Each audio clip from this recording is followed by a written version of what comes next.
Así que bueno, vamos al primer tema, vamos a entrar en materia. Y lo que vamos a estar haciendo hoy día, como lo decía muy bien el pastor, vamos a hablar del fundamento. Y el fundamento para todo creyente sin duda es la palabra del Señor, la revelación divina. Dios se ha revelado. Si Él no se hubiera revelado, nosotros jamás lo pudiéramos haber conocido. Y Él se reveló a través de su creación, ¿no? Y por eso el hombre no tiene excusa. Siendo entendido por medio de las cosas hechas, sabemos que Dios es real. Pero también Dios se ha revelado de manera especial a través de su palabra. Y su palabra no solamente es un conjunto de mandamientos e instrucciones para la vida, sino evidentemente es la verdad bíblica que nos permite entender una visión de la realidad desde el punto de vista de Dios. La cosmovisión cristiana. La Biblia es mucho más que mandamientos. También, por supuesto, es la explicación de cómo podemos llegar a conocer a Dios y disfrutar de Él para siempre. Pero hermanos, también nos permite entender quiénes somos, de dónde venimos, cómo tenemos que comportarnos en la vida, pero también la esperanza de a dónde vamos. Este mundo lamentablemente ha propuesto otros fundamentos. Hoy día hay demasiadas visiones de la realidad. Estamos frente a una fragmentación de cosmovisiones. Hay una escuela empirista, hay una escuela romántica y diferentes visiones de la realidad que están justamente tratando de dar respuesta a la experiencia humana. Sin embargo, están erradas. Nos alejan de Dios, destruyen la humanidad. Hemos visto hoy día los resultados de alejarnos de la palabra de Dios. Las sociedades se están destruyendo a sí mismas porque nos hemos apartado de la palabra del Señor. Nosotros como creyentes necesitamos poner la palabra del Señor como el fundamento para cada aspecto de nuestra vida y seguir aprendiendo a pensar bíblicamente en diferentes áreas. Como les decía, estamos frente a demasiadas ideas dando vuelta que están destruyendo. Seguramente muchos de nosotros estamos asombrados de cómo este mundo está encaminándose a un deterioro tan rápidamente, ¿no? Si usted se da cuenta, hace 30 o 40 años atrás, si yo le hubiera dicho a mi abuelo, soy una mujer atrapada en un cuerpo de un hombre, mi abuelo no me deja cara solamente de una cachetada, ¿no? Dice, ¿de qué estás hablando? Esa idea hace 30 años atrás era una locura pensar en eso, es algo ilógico, algo totalmente irracional, pero esa idea hoy día no solo es aceptada, sino aquellos que pensamos diferente somos los locos nosotros. Cómo el mundo cambió, esto tiene que ver con todo un proceso ideológico. Se ha profundizado el fortalecer estas ideas no bíblicas en la cultura y nosotros estamos como Iglesia del Señor justamente para fortalecer la visión bíblica de la realidad. Ser un pueblo santo apartado para el Señor, pero también la sal y la luz de este mundo, hermanos. Esa es la razón de nuestra permanencia en la tierra. Nosotros vamos, gracias al Señor, y esperamos no estar con Él por siempre en la eternidad. ¿Pero por qué todavía estamos aquí? Porque tenemos una función. Somos la sal y la luz de este mundo. Muchos cristianos lamentablemente han tomado ideas seculares e intentan hacer una mezcla entre ideas seculares y el cristianismo, y eso no se va a sostener. La visión secular es muy destructiva y es por eso que hoy vamos a hacer nuevamente un llamado a que como familias pongamos nuestro corazón, nuestra esperanza y nuestra fortaleza y nuestro pensamiento. Recuerde, la Biblia dice que amemos también a Dios con nuestra mente. Tenemos que depurar también nuestro pensamiento. Y eso es lo que vamos a hacer hoy. Vamos a entrenarnos, vamos a tener un entrenamiento. Primera de Pedro 3:15 dice así: sino santificad a Dios el Señor en vuestros corazones y estad siempre preparados para presentar defensa o apología o respuesta con mansedumbre y reverencia ante todo el que os demande razón de la esperanza que hay en vosotros. Qué interesante, porque aquí Pedro nos está diciendo que los cristianos no tenemos una opción en este sentido. Debemos prepararnos. Si hemos de evangelizar este mundo, si hemos de proclamar el evangelio, las preguntas razonables de los que queremos evangelizar van a surgir. Por eso la apologética y el evangelismo son dos caras de una misma moneda. Sobre todo cuando estamos en un mundo cada vez más secularizado. Necesitamos entrenarnos para que con humildad y mansedumbre podamos en la práctica, hermanos, responder razonablemente por qué creemos lo que creemos. La fe cristiana no es un salto al vacío. La fe cristiana es una fe informada, una fe que se funda en hechos históricos reales. Y es por eso que debemos responder razonablemente. Los seres humanos tratan de responder estas preguntas de la vida, de la experiencia humana, y quiero nombrar al menos 4, ¿no?, que son muy importantes, que todo ser humano intenta responder, y la visión bíblica es la que las responde de manera coherente. Una de las preguntas existenciales de la experiencia humana es la pregunta de orígenes, ¿de dónde venimos? Toda cultura responde esa pregunta. Probablemente no todos los seres humanos se levantan todos los días pensando en eso, pero eso está implícito en el razonamiento humano. ¿De dónde venimos? ¿De dónde vengo yo? De mis padres. ¿Mis padres de dónde vienen? De sus padres. ¿Y los padres de sus padres? ¿De dónde vienen? De sus padres. Esa pregunta de retrospectiva lleva a esta idea de preguntarnos cómo surgió todo. Y los seres humanos han tratado de responder esa pregunta, que es una pregunta fundamental. Y hermanos, es tan importante porque esa pregunta, dependiendo cómo la respondamos, orienta la respuesta de otras preguntas existenciales, como la pregunta de significado o la pregunta de propósito. Es una pregunta muy común. Todos los seres humanos nos respondemos a esa pregunta. ¿Por qué me levanto todos los días? ¿Cuál es la razón de mi existencia? ¿El propósito de mi vida?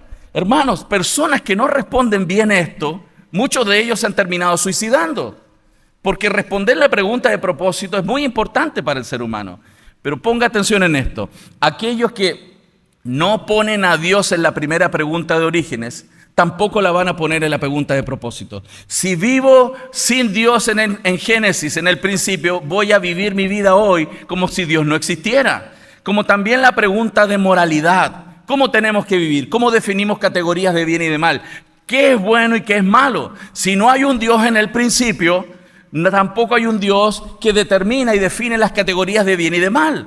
Es muy importante para definir categorías de bien y de mal. El relativismo actual justamente es la consecuencia de no reconocer que hay un Dios que ha dado una ley universal moral y que nos permite definir categorías de bien y de mal. La palabra del Señor es la revelación también en su ley de la voluntad de Dios de cómo debemos vivir. Y la última pregunta, la pregunta de destino. ¿Qué después de la muerte, hermanos? ¿Hay vida después de la muerte? ¿No hay vida? Aquellos que no ponen a Dios en el principio, tampoco lo ponen al final. Fíjense que estas preguntas son muy importantes y son muy útiles para hablar con personas en este mundo, en términos de evangelismo. Quiero mostrarles un ejemplo. ¿Cuán importante es la pregunta de orígenes para el contexto actual? Hay una filósofa atea llamada Ayn Rand, que ella dice lo siguiente: el hombre, cada hombre es un fin en sí mismo, no el medio para los fines de otros. Debe existir por su propio esfuerzo, sin sacrificarse a otros o sacrificar a otros para sí mismo. La búsqueda de su propio interés racional y de su propia felicidad es el más alto propósito moral de su vida. Todas estas frases que están ahí se resumen en esta idea que seguro usted ha escuchado. El propósito de mi vida es ser feliz, realizarme sin dañar a nadie. ¿Ha escuchado eso por ahí? ¿Qué tiene de malo que yo quiera ser feliz, sacar adelante mi vida, tener recursos, vivir la vida mientras no dañe a nadie? ¿Cuál es el problema? Fíjense que esa idea, hermanos, que surge de estas ideas filosóficas, responde a la pregunta de propósito y moralidad sin Dios. Por eso si usted va hoy día y le dice a una persona, hey, ven a Cristo porque Él tiene un propósito para tu vida, Él te va a decir, no necesito tu Dios, yo ya tengo un propósito. Ser feliz, sacar adelante a mi familia sin dañar a nadie. ¿Cuál es el problema? Es muy relevante hoy entonces conectar el evangelismo actual con la realidad de que donde nosotros estamos parados es una realidad creada por un Dios bueno, un Dios soberano, todopoderoso. Ella respondió sin Dios las preguntas de propósito y significado. Quiero darles otro ejemplo. Este señor lo conocen, Richard Dawkins, científico, un etólogo, ateo, muy activo en deconstruir la realidad cristiana de la historia. Y él dice así: no se engañe de que va a vivir de nuevo después de que esté muerto. No sucederá. Aprovecha al máximo la vida que tienes, vive al máximo. Parece un comercial de Coca-Cola, ¿no? Es un eslogan. Pero qué interesante, él está diciendo que después de esta vida no hay otra. ¿Por qué él dice eso? ¿Por qué él no pone a Dios en el final de su vida? Porque no lo puso al principio. Entonces, es relevante hoy día exaltar también a nuestro Señor en términos de ser el creador de todas las cosas. Porque los seres humanos existen en una realidad y no se están haciendo estas preguntas. Ellos todavía ya tienen implícita en su cosmovisión el hecho de que las cosas surgieron de la nada. y que solo por procesos ciegos y naturales estamos frente a la realidad existente actual. Me gusta esta frase de C.S. Lewis que dice así: creo en el cristianismo como creo que el sol ha salido, no solo porque lo vea, sino porque gracias a eso puedo ver todo lo demás. Él está diciendo esto, que la Biblia nos provee suficiente información no solamente para nuestra salvación, sino para entender el mundo, para entender quiénes somos, cómo tenemos que vivir, de dónde venimos y a dónde vamos. Es la consistencia de la realidad. Toda otra ideología, toda otra filosofía, hermanos, comienza a fallar cuando usted va al extremo y prueba las cosmovisiones del mundo. Estas van a caer también en la experiencia humana. Necesitamos entonces aprender a dar razón de la esperanza. El punto es este, hermano, es tan importante porque nuestros jóvenes están en un mundo, necesitan estudiar, están aprendiendo, se vinculan con academia, probablemente muchos van a tener que ir a estudiar. Y cuando estudian en la academia, hermano, no es neutral en su posición. A veces pensamos que la ciencia es neutral, no es neutral, tiene una perspectiva, tiene una cosmovisión, tiene ciertas creencias que se instauran. Y el día de hoy vamos a aprender un poco de eso. Nadie es neutral, todos tenemos como unos lentes, como una cosmovisión. Es esta idea, si yo tuviera unos lentes con vidrio azul, ¿cómo vería el mundo? Azul. Si el vidrio fuera rojo, ¿cómo lo vería? Rojizo, ¿no? Nuestra cosmovisión, los lentes con los cuales interpretamos la realidad, orientan nuestras conclusiones. Cuando hablamos de capas de roca, cuando hablamos del tipo de especies, la diversidad de especies, cuando hablamos del origen de los hombres, cuando hablamos de la muerte, de los fósiles, cuando hablamos de todos esos hechos históricos que tienen evidencia actual, nadie es neutral, todos interpretamos las evidencias y el mundo secular lo hace todo el tiempo. Ellos no son neutrales, ellos ven las evidencias pero las interpretan. Hermanos, las evidencias son evidencias. No hay evidencias cristianas y evidencias no cristianas. Las evidencias son evidencias. Pero la manera de interpretar las evidencias dirige nuestras conclusiones. El marco naturalista es un lente con el cual la mayoría de las personas interpretan la realidad. ¿Qué dice el marco naturalista? Que la naturaleza o la materia es todo lo que existe. No hay Dios, no hay ángeles, no hay realidad sobrenatural. Todo es materia y energía. Y dice el segundo versículo de su Biblia, todo puede y de hecho debe explicarse por tiempo, más la casualidad, más las leyes de la naturaleza obrando en la materia. Fíjense que esto es un paradigma, esto es una idea que es un dogma en la academia hoy día, sobre todo en el área de las ciencias más exactas. Ellos dicen que si yo he de explicar la realidad actual, la debo explicar bajo este marco. No hay Dios, no hay un creador, no hay ángeles, no hay nada inmaterial, ¿cierto?, que componga la realidad. Y si voy a explicarlo, simplemente tengo que interpretarlo por las leyes de la naturaleza que actúan sobre la materia por millones de años. Y así explico. Si yo quiero explicar la realidad del planeta Tierra, bueno, es materia y energía que por unos 14,5 mil millones de años ha venido siendo afectado por las leyes de la naturaleza, procesos naturales ciegos, y aquí está el planeta. Esa es la interpretación del pasado.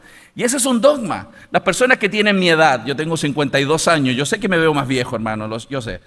Es por el ministerio me tiene así. No. Hermanos, Carl Sagan fue el director del programa Cosmos, quizás los más antiguos lo conocen, ¿no? Pero él tenía esta frase, él acuñó esta frase. El cosmos es todo lo que es, o lo que fue, o lo que será alguna vez. Él dice que la realidad es simplemente materia, cosmos. No hay Dios. Y él incluso agrega esta idea. Los secretos de la evolución, porque él era un darwinista, son el tiempo y la muerte. El tiempo para la lenta acumulación de mutaciones favorables y la muerte hacen espacio para nuevas especies.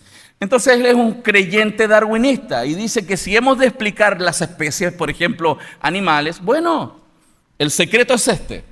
Millones de años obrando en la materia, selección natural, y los más aptos sobreviven. Y esa es la manera con la cual ellos se explican. Pero no solamente en el ámbito de la biología. Este señor, George Wald, es un físico.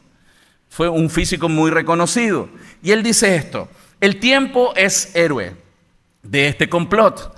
El tiempo con el cual tenemos que tratar es de 2.000 millones de años, la edad de la Tierra en 1954. Fíjense, en 1954 los científicos naturalistas creían que la Tierra tenía unos 2.000 millones de años. ¿Saben cuánto piensan que tiene hoy? 4.000 millones de años.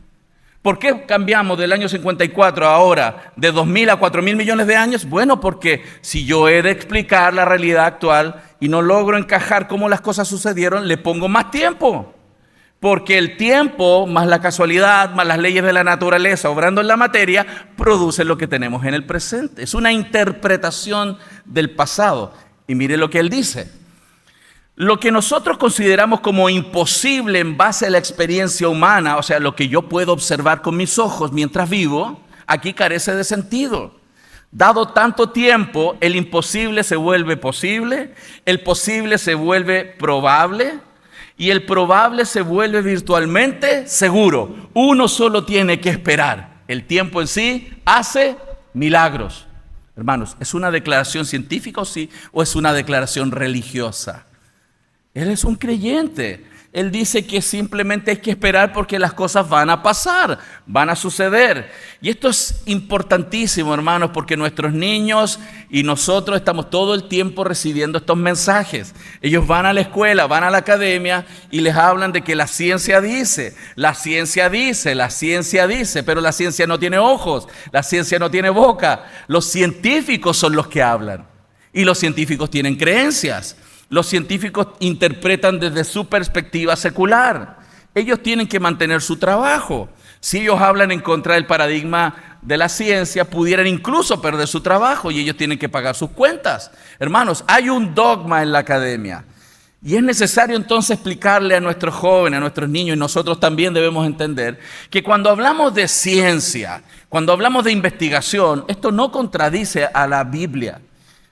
Lo que pasa es que el mundo de la ciencia nos quiere hacer creer de que toda nuestra realidad es materia y energía solamente y que no hay una realidad sobrenatural. Los cristianos no creemos que esto es un sistema cerrado solamente, sino un sistema abierto donde Dios interviene, donde Dios obra soberanamente. Incluso que Dios hoy sigue sosteniendo todas las cosas con la palabra de su poder. No podemos reducir la realidad, no tiene sentido reducir la realidad a un mundo materialista. Por eso le explicamos a la iglesia y a los jóvenes que la ciencia tiene objetivos que pueden ser muy buenos, pero hay categorías de ciencia. No toda la ciencia es igual. Una categoría de ciencia es la ciencia operacional o método científico. Todos disfrutamos de eso, ¿no? ¿Por qué? Porque esa categoría de ciencia que nos permite hacer tecnología. Imagínense, hoy día estamos aquí, yo estoy en la computadora y por señales inalámbricas estoy proyectando la información. Estoy hablando aquí, mi voz se está amplificando. Tomamos medicina, mandamos gente al espacio, hacemos tecnología. Y esa categoría de ciencia es muy buena, porque es la que se produce en los laboratorios.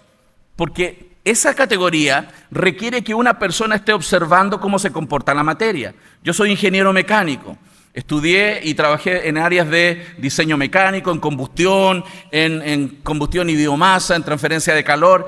Y cuando a nosotros en la universidad nos pasaban la información, la teoría, las fórmulas, eso teníamos que ir a un laboratorio. E invertíamos varias horas en el laboratorio para comprobar si lo que se nos decía en la teoría, en la práctica, en la materia, los fluidos, el calor se comportaba como la teoría dice. Y eso es bastante certero, ¿no? Por eso podemos hacer tecnología, por eso desarrollamos medicamentos. Es una ciencia confiable, bastante confiable. Pero el problema es que el prestigio de esta ciencia se le presta a otra categoría de ciencia, que es la ciencia histórica. Es otra categoría, hermanos. Es la ciencia donde se sustenta, por ejemplo, el método legal histórico. Es una ciencia inferencial, es una ciencia que intenta reconstruir el pasado. No es tan certero. Un ejemplo, probablemente en este país como en el mío, hemos tenido hechos históricos que han dividido el país. Los de un bando y los de otro bando. Los hechos son los mismos, ¿no? Hay un hecho, pero dependiendo del historiador, la historia la cuentan de cierta manera. La perspectiva del historiador, porque él no estuvo ahí, él está reconstruyendo la historia.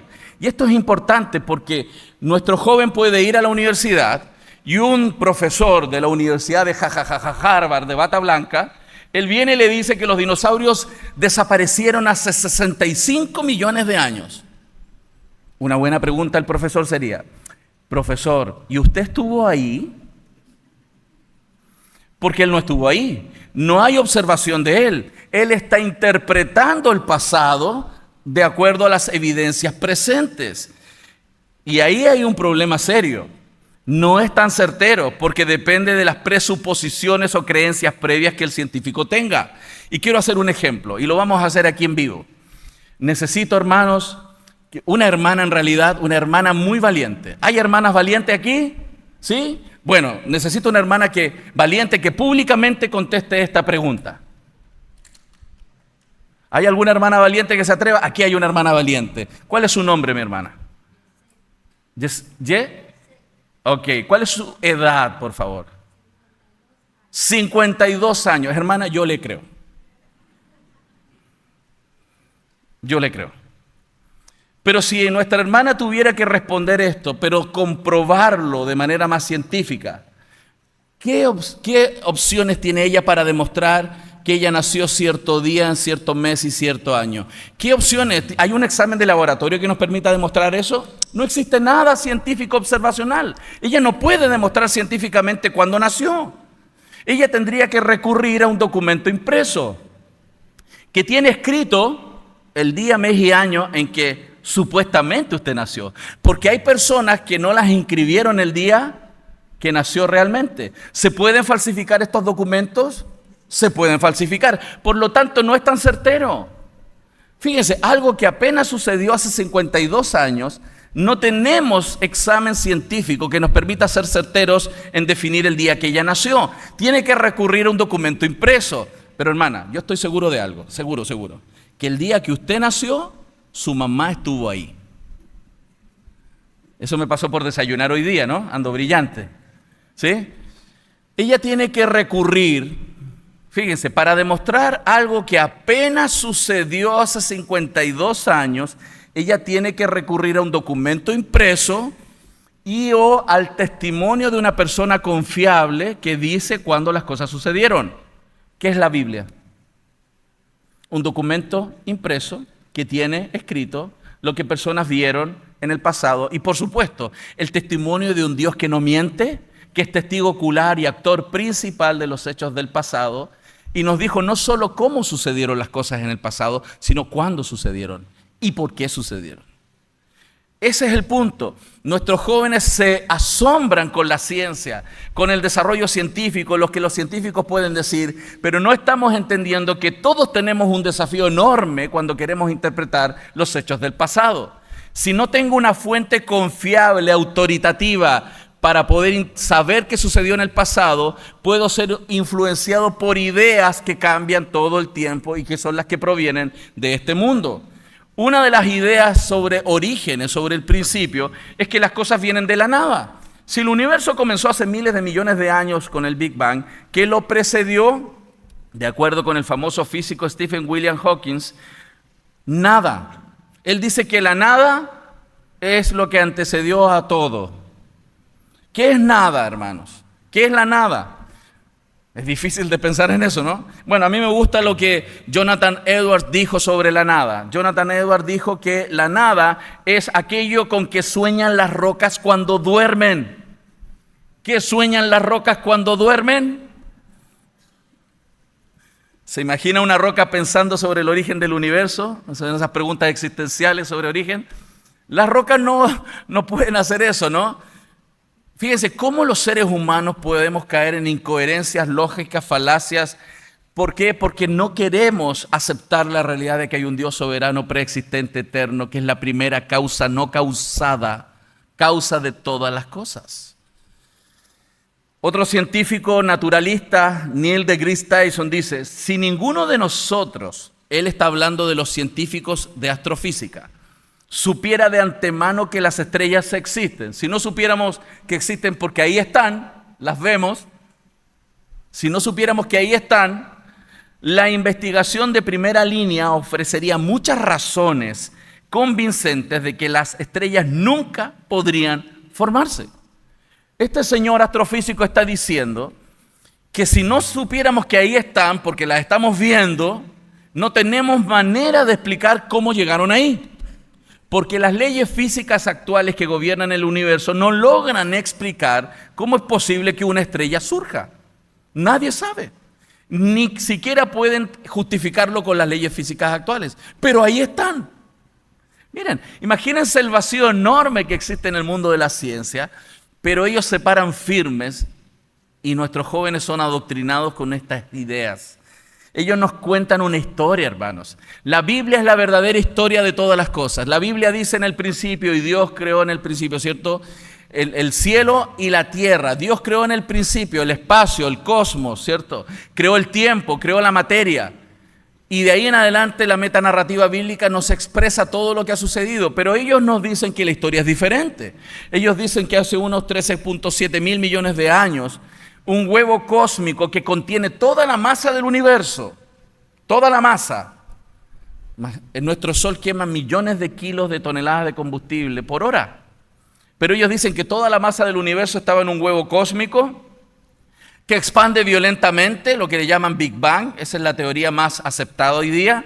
Y hace unos 12.000 a 10.000 millones de años aparecen ya las supernovas, las galaxias, y aproximadamente hace unos 5.000 millones de años nuestro sistema solar comienza a tener las órbitas que tenemos. Y nuestro planeta Tierra hace unos 4.000 millones de años comienza un proceso de enfriamiento y la corteza que estaba fluida con alta temperatura comienza a enfriarse. Pero luego llega un meteorito que traía un poquito de agua para producir un enfriamiento, y de esa sopa primordial, de manera muy natural, surge la vida.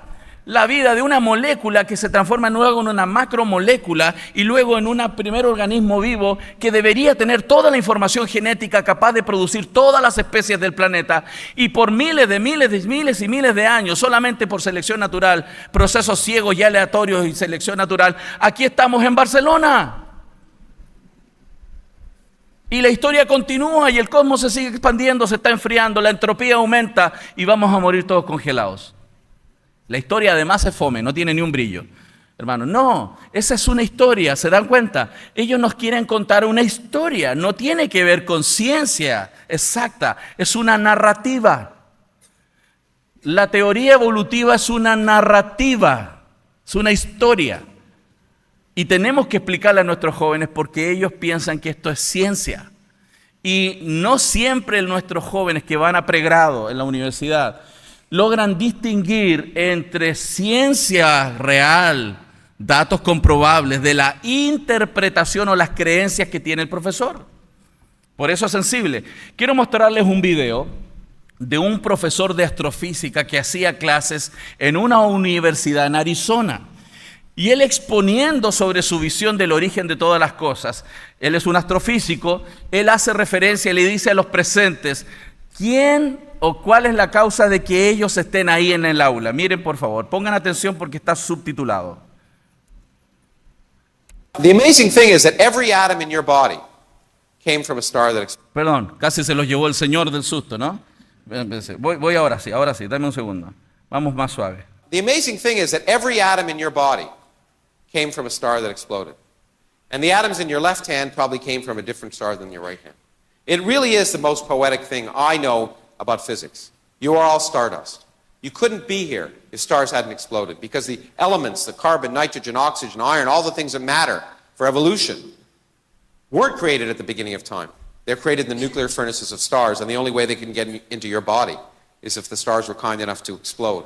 So forget Jesus. The stars died so that you could be here today. Okay? And anyway. Olvídate de Jesús porque quien murió por ti fueron las estrellas, porque ellos aportaron los materiales con los cuales tú eres hoy. Hermano, él es un profesor de astrofísica en una universidad en Estados Unidos. Y él está dando su perspectiva de orígenes. Fíjense, si yo no pongo a Dios en el principio, no lo pongo en el propósito, no lo pongo en la moralidad y no lo pongo en el destino. Todo esto está interconectado. Él está defendiendo su religión naturalista, su creencia secular. No está hablando de ciencia. Él está incorporando sus creencias sobre orígenes y adoctrinando en ateísmo en la academia. Cuando usted manda a su joven, su niño al colegio, lo envía a la universidad, hermano, no sea ingenuo, la academia no es neutral. Muchos de nosotros quizás no tenemos la opción de enseñarles en casa, pero si no tenemos esa opción y vamos a tener que recurrir al sistema actual, hermanos, entrénelo, enséñele a dialogar desde una perspectiva bíblica con las ideas del mundo. No solo necesitamos conocer la verdad y estar muy firmes en la verdad, sino cómo la verdad responde a los movimientos actuales. Cómo dialoga y contrarresta y derriba los argumentos y toda altivez que se levanta en contra del conocimiento de Dios. Entonces necesitamos platicar, necesitamos conversar cuáles son las ideas del mundo y cómo la Biblia, que es la verdad, deconstruye las ideas seculares sobre orígenes y muchas otras cosas como los movimientos actuales. La teoría evolutiva, hermanos, es como los ogros. ¿Vieron Shrek? ¿Vieron Shrek? No es pecado ir al cine. Hermano, ¿cómo son los ogros? ¿Cómo? Nadie sabe. Cebolla, decía Shrek. ¿Ah? Es como una capa. La teoría evolutiva tiene una capa cosmológica, tiene una capa que tiene que ver con los aspectos geológicos. Algunos hablan también de teorías químicas, por supuesto, y evolución biológica. Cada una de las secciones de la teoría evolutiva tiene sus propios desafíos e inconsistencias. Y es por eso que cuando uno habla con un cosmólogo y empieza a desafiar los argumentos interpretativos de sus ideas, va a decir, bueno, pero es que los biólogos dicen. Bueno, vamos a hablar con los biólogos entonces. Y tú hablas con los biólogos y comienzas a dialogar un poco con ellos, y entonces dices que los geólogos, la teoría de los millones de años surge desde la geología. Los geólogos fueron los primeros en adoptar la idea de miles de millones de años. De la geología saltó a la astronomía y a la biología. Esto, hermanos, es una idea que como un dogma religioso se ha expandido. Y esto es lo que utilizan para interpretar la historia. Y nos hablan de millones de años. Pero gracias a Dios, hermanos, hoy día tenemos la posibilidad de que hayan hombres y mujeres del área de la ciencia que nos ayudan a responder a estas ideas. Pero también algunas frases que son muy interesantes del reconocimiento incluso de algunos ateos naturalistas sobre que esto es una creencia. Una cita muy interesante es la de Richard Lewontin, que falleció en 2021. Dice así: nos ponemos del lado de la ciencia a pesar de lo extremadamente absurdo de algunos de sus conceptos, a pesar de su fracaso en cumplir muchas de sus extravagantes promesas de vida y salud, a pesar de la tolerancia de la comunidad científica a historias especulativas sin fundamento. Porque tenemos un compromiso anterior, un compromiso con el materialismo. Él está reconociendo que esto no tiene que ver tanto con ciencia real, sino con las creencias, con el compromiso de decir yo creo en el materialismo, que todo es materia y energía, que no hay Dios. Pero él agrega algo más en su exposición. No es que los métodos y las instituciones de ciencia nos obliguen a aceptar una explicación materialista del mundo fenomenológico, sino por el contrario, pongan atención a esto, que nosotros estamos forzados por nuestra adherencia a priori a las causas materialistas para crear un aparato de investigación y una serie de conceptos que producen explicaciones materialistas sin importar que tanto vayan contra de la intuición. Hermanos, pongan atención en esto. Fíjense, él dijo que como él cree en el materialismo, diseñan aparatos de investigación y conceptos que llevan a resoluciones materialistas. Y dice, no importa qué tan místicas sean para el que no ha sido iniciado. Más allá de eso, el materialismo es un absoluto, pues no podemos dejar que un pie divino cruce la puerta. Él está ejemplificando de manera muy clara lo que Romanos capítulo 1 nos enseña desde el verso 18 en adelante. El problema no tiene que ver con las evidencias, tiene que ver con la determinación en el corazón de rechazar al Creador. Los hombres con su propia injusticia retienen la verdad. Dios se lo manifestó, Dios se reveló, dice Romanos 1, los ateos realmente no existen, según la Biblia. Él se reveló a los seres humanos por su propia injusticia retienen la verdad. Es como cuando usted jugaba cuando niño en una pileta, en una piscina, ¿no? Con un balón inflable. ¿Alguno lo hizo alguna vez de tratar de hundir un balón en el agua? ¿Tuvieron infancia o no tuvieron infancia? Ok. Por si acaso digo, ¿no? Bueno, cuando uno era niño y trataba de jugar en la piscina y un balón lo pones dentro del agua, usted tiene que hacer presión, ¿no? Porque si usted suelta el balón, ¿qué sucede? El balón sube, salta, ¿no? Bueno, esa es la idea que está ahí en Romanos. Con injusticia retenemos la verdad. Tratamos de opacar la verdad. No quiero aceptar. Es como, no es real. No quiero aceptar. Pero Dios se reveló. Por eso dice Romanos capítulo 1 que el hombre no tiene excusa. Es inexcusable debido a que Dios se reveló. Los seres humanos no necesitan fe para creer que Dios existe. A veces es un error de nosotros los cristianos. La Biblia es clara en mostrarnos que Dios ha dado su revelación en la creación. Él se ha revelado. La revelación especial, saber quién es ese Señor, los propósitos que éste tiene y por supuesto la redención, eso es por la revelación especial. Nosotros vemos en Romanos 1:18, porque la ira de Dios se revela desde el cielo contra toda impiedad e injusticia de los hombres que detienen con injusticia la verdad. ¿Cuál verdad? Porque lo que de Dios se conoce les es manifiesto, pues Dios se lo manifestó, porque las cosas invisibles de Él, miren, el invisible se hace visible, las cosas invisibles de Él, su eterno poder y deidad se hacen claramente visibles desde la creación del mundo, siendo entendidas por medio de las cosas hechas. Esas dos palabras, cosas hechas, en el griego es una sola palabra. Es la raíz de la palabra poema, poimen. Y ahí está la idea de que la creación es el poema, la creación divina de un Dios muy creativo, ¿no?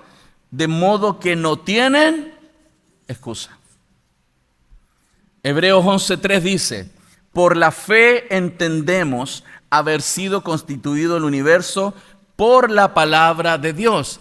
Fíjense, dice ahí que las personas necesitan fe, pero no para creer que Dios existe. Ahí dice que necesitamos fe para entender el modo en que las cosas fueron hechas, por la palabra. Yo no necesito fe para creer que Dios existe. Necesito fe para entender que Dios, como dijo en la Biblia, lo creó por medio de la palabra.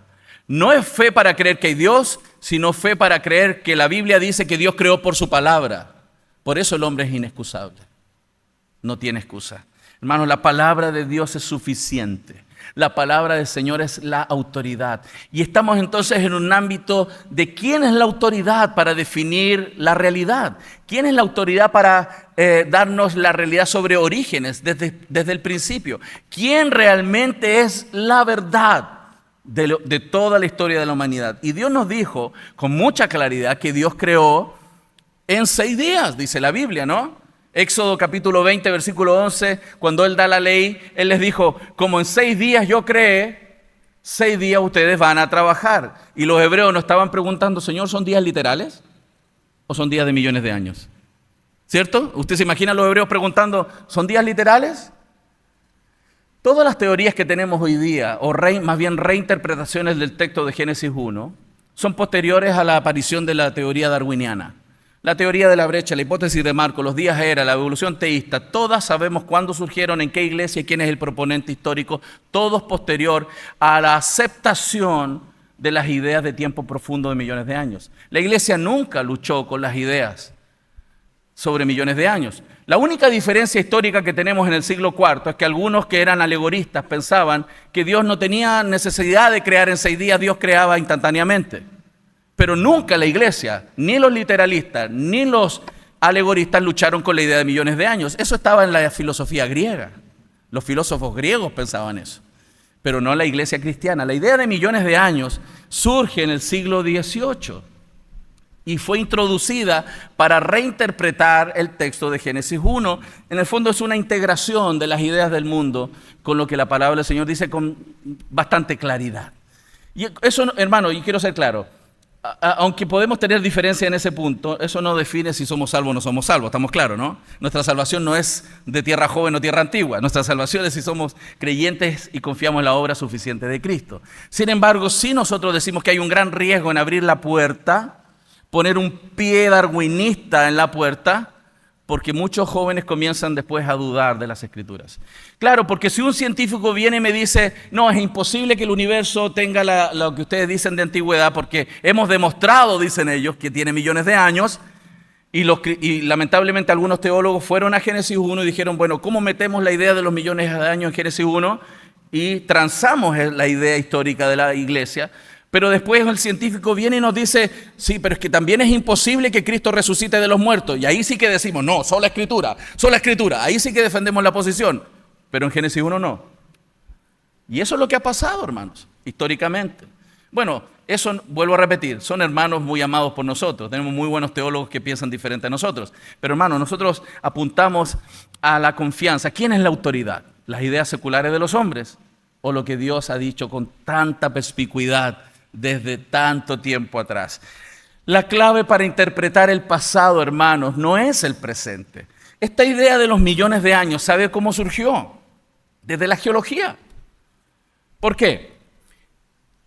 La corteza terrestre está formada por cratones o placas, ¿cierto? Usted sabe la idea de las placas continentales, la placa de Nazca, etc. En Chile somos país de terremotos, somos expertos en terremotos. Somos campeones en terremotos, no somos campeones en el fútbol, lamentablemente, pero sí en terremotos. El 2010 tuvimos un 8.9 Richter, hermano, a las 3:40 de la mañana, el 2010. Yo estaba en un departamento en un piso 11. Es una experiencia religiosa estar en un piso 11 en un terremoto 8.9.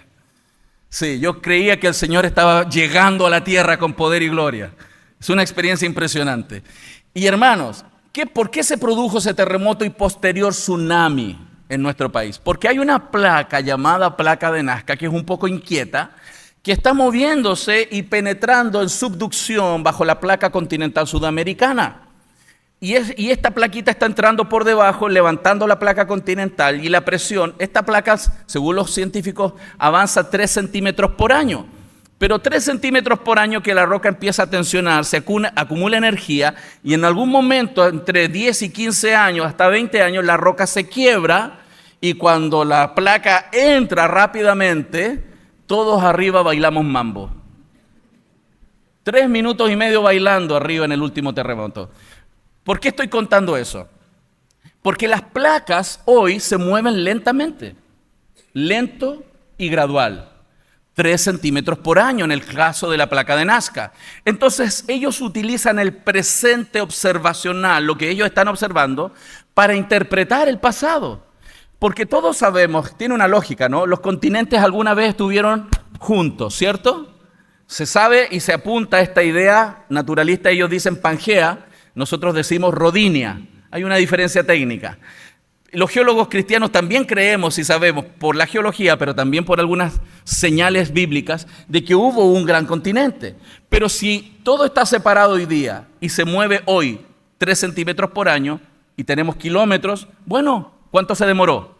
Millones de años. Esa idea de interpretación del pasado surgió en la geología. Desde la geología salta a la astronomía y a la biología. Y hoy día es un paradigma. A tus hijos los dibujos animados le dicen millones de años. Cualquier programa de televisión, millones de años. Vas a cualquier museo, millones de años. Hoy es el paradigma de interpretación. Nosotros no nos basamos en el presente para interpretar el pasado. Nosotros nos basamos en la Biblia, que es 100% el relato infalible del Creador y testigo omnisciente de lo que sucedió en el pasado. ¿Por qué esto es importante? Porque toda la historia bíblica, hermanos, las 7 C de la historia es una manera didáctica en la cual nosotros enseñamos esto. Dios creó de manera perfecta, completa y funcional, pero luego por las acciones morales del hombre la creación se afectó. Dios sometió a padecimiento. La tierra gime, la creación gime como con dolores de parto, ¿cierto? Dice la Escritura. Y Dios permitió la corrupción. Maldita será la tierra por tu causa, Dios le dijo a Adán, el representante federativo, el vicerregente de Dios en la tierra. Y la creación hoy día está afectada y lo vivimos nosotros todos los días. Vimos cómo el mundo, los seres humanos de esa época se desviaron. Génesis 6 dice que toda intención del corazón del hombre era de continuo el mal. Dios le pesó haber creado al hombre y trajo juicio, pero como Dios prometió en Génesis 3:15, que de la simiente de la mujer vendría aquel que le pisaría la cabeza a Satanás, Dios no terminó la historia. Y aquellos que por la fe entraron en el arca fueron salvos. Y luego salieron del arca y las poblaciones quisieron nuevamente apartarse del Señor, quisieron construir una torre que llegara al cielo para hacer su nombre. ¿Qué hizo Dios? Los bajó de su orgullo, ¿no? Dispersó las poblaciones a través de confundir sus lenguas. De ahí en adelante, toda la historia bíblica se centra en un personaje llamado Abraham, ¿se acuerdan? Ahí parte la narrativa del pueblo hebreo. Dios le dijo en Génesis 12, en ti serán benditas todas las naciones de la tierra. Estas primeras 4 Cs de la historia son los primeros 11 capítulos. De ahí en adelante, toda la metanarrativa se centra en el pueblo hebreo. Pueblo hebreo muy importante porque desde ese pueblo vendría aquel que le pisaría la cabeza a Satanás. Vino Cristo, la 5ª C de la historia, nacido de mujer, bajo la ley, para venir a liberarnos a aquellos que estábamos esclavos por las exigencias de la ley. Y Él vivió la vida perfecta que nosotros jamás viviremos, hermanos, jamás viviremos, para ser el Cordero perfecto, para ir a la cruz y morir por nuestros pecados, ser molido por nuestros pecados, y el castigo de nuestra paz fue sobre Él, y por su llaga hemos sido curados, y Él fue sepultado, y al tercer día nuestro Señor resucitó. Pero no solo eso, hermanos, el Señor ascendió a los cielos, y hoy está sentado en el trono, esperando que todos sus enemigos sean puestos por estrado de sus pies. Y llegará el día, hermanos, en la consumación de los tiempos, donde toda rodilla se doblará y toda lengua confesará que Jesucristo es el Señor, para gloria de Dios Padre, y viviremos con Él por toda la eternidad. Hermanos, esta es nuestra historia. Pero parte en Génesis 1:1. Esta es una historia consistente, y la metanarrativa secular lo que quiere hacer es que abandonemos esta historia. Esto no sucede de un día para otro. Nuestros jóvenes son bombardeados por estas ideas de manera gradual. Pueden estar en la iglesia, pueden venir los domingos al culto, pero van a ser bombardeados. Y quiero, por razones de tiempo, me voy a concentrar en un punto importante. Esto lo voy a abordar un poquito más adelante en otra ponencia. Solamente quiero mostrarles un punto que creo que es muy relevante para ir cerrando la idea de esta primera exposición, que tiene relación con cómo nosotros abordamos la explicación histórica de todas las cosas, sobre todo de Orígenes. Nosotros en la iglesia sabemos que la verdad bíblica es una historia real, pero a veces nos sucede que a pesar de que sabemos que son historias bíblicas, las presentamos como cuentos. Y en la escuela dominical a veces podemos estarlas presentando como cuento y nuestros niños se quedan con esas ideas. Pero los dibujos animados, los programas de televisión, todo les bombardea con ideas que vienen desde la geología, desde la biología, la astronomía, diferentes disciplinas. Y mientras el niño va creciendo, se genera una especie de dualismo entre lo que me enseñan en la iglesia y lo que me enseñan en la escuela y la academia.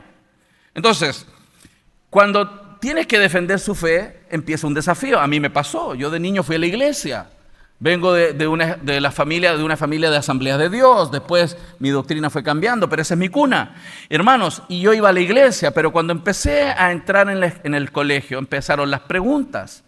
Y luego en la academia y en la universidad, más preguntas. Y cuando fui a la universidad, yo seguía, gracias al Señor, fiel, pero mis compañeros comenzaron a preguntarme por mi fe, porque yo traté de predicarles.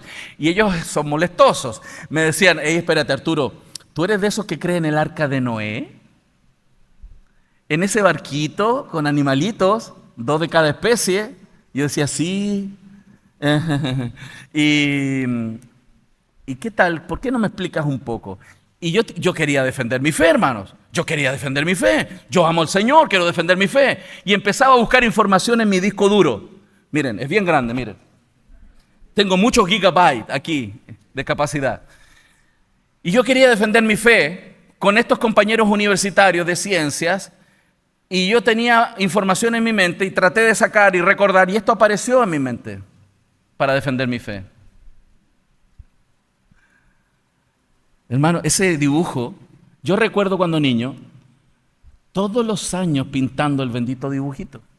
Yo creo que hasta con los mismos lápices, solo más cortitos. Pero esta es la idea que tenía en mi mente, de toda la enseñanza histórica. Con esto tenía que defender mi fe. Y es peor, este dibujo, hermano, ni siquiera tiene la puerta.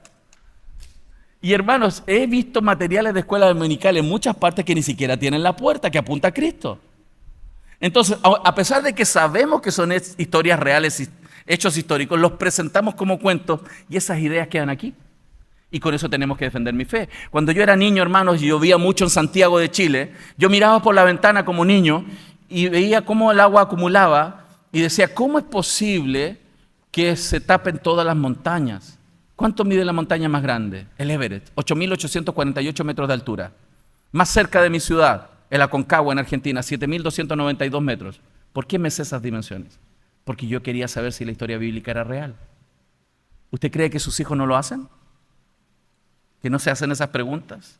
Si lo que tú le estás enseñando y lo que aprenden en la iglesia es real o no es real. Por eso necesitamos ayudarles a conectar la verdad bíblica con la realidad, como hechos históricos. Y el problema es este, la Biblia es clara en mostrarnos que este es un barco muy grande.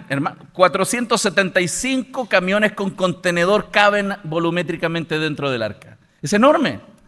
Por eso hicimos el esfuerzo de construirla como ministerio ahí, ¿no? Ahí está, muy grande. Y este es el problema y con esto termino.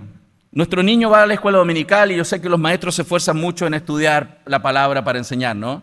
Los niños enseñan poderosamente, los maestros enseñan poderosamente. El lunes están en ayuno y oración, ¿cierto? El martes están leyendo 3 versiones de la Biblia. Y después comienzan a preparar mucha información, las manualidades el día jueves. Y nos están preguntando el sábado en la noche, ¿qué tengo que enseñar mañana? Y eso tiene que competir con las ideas que les enseñan en la escuela. Y el problema es que el niño se va y esto es bombardeado. Películas, libros, amigos, y empiezan las preguntas, ¿de dónde vino todo el agua? Y otra pregunta, espérate, todos esos animales no pueden caber en el arca. Las capas de roca se depositaron a lo largo de millones de años, ¿no viste Discovery Channel? Lo que dicen ahí. Mira, espérate, un diluvio global sería imposible. El diluvio de Noé es un mito, hay 300 leyendas del diluvio, la tuya es una más. El antiguo cercano oriente influenció al pueblo hebreo, como dicen algunos incluso teólogos liberales hoy día. Hermanos, la Biblia no es verdad, le dice el mundo a nuestros niños. Y el niño poco a poco comienza a dejar de confiar gradualmente en la autoridad de la palabra. Y el problema es este, el niño algún día vuelve a clase y la maestra viene y le dice que un hombre estuvo 3 días dentro de un pez. Imagínense. Entonces, si nosotros fortalecemos en la visión bíblica a nuestras familias, ellos van a recibir preguntas y no se van a ir porque van a estar confiando en la palabra del Señor que es autoridad y podemos explicarles bien, de manera histórica, narrativa, para que conecten con el mundo de hoy, con el mundo real, las capas de roca, los fósiles, los animales en el arca, hay muchos temas muy interesantes, pueden ser enseñados a nuestras familias, hermanos. Así que, bueno, nosotros estamos para eso, para intentar apoyar lo que ustedes pueden hacer en familia. Y quiero terminar solamente animándoles a que consideren algunos recursos que nuestro ministerio trajo a través de el generoso apoyo de Editorial Peregrino. Aquí tenemos algunos libros que son muy interesantes. Cuando yo partí aprendiendo apologética, utilicé estos libros. Son muy buenos. Cada uno tiene muchos artículos del área de la ciencia y la fe. Son preguntas que se responden por académicos, por teólogos, pero explicados muy simple para que todos tengamos herramientas. Gracias al Señor están los 3. No tiene que partir por el uno. Todos son independientes. También está el libro Una sola raza, una sola sangre y el libro Génesis para hoy. Bueno, hermanos, gracias. Vamos a hacer un alto, ¿cierto? Gracias por su pasión y por su tiempo y atención. Dios les bendiga.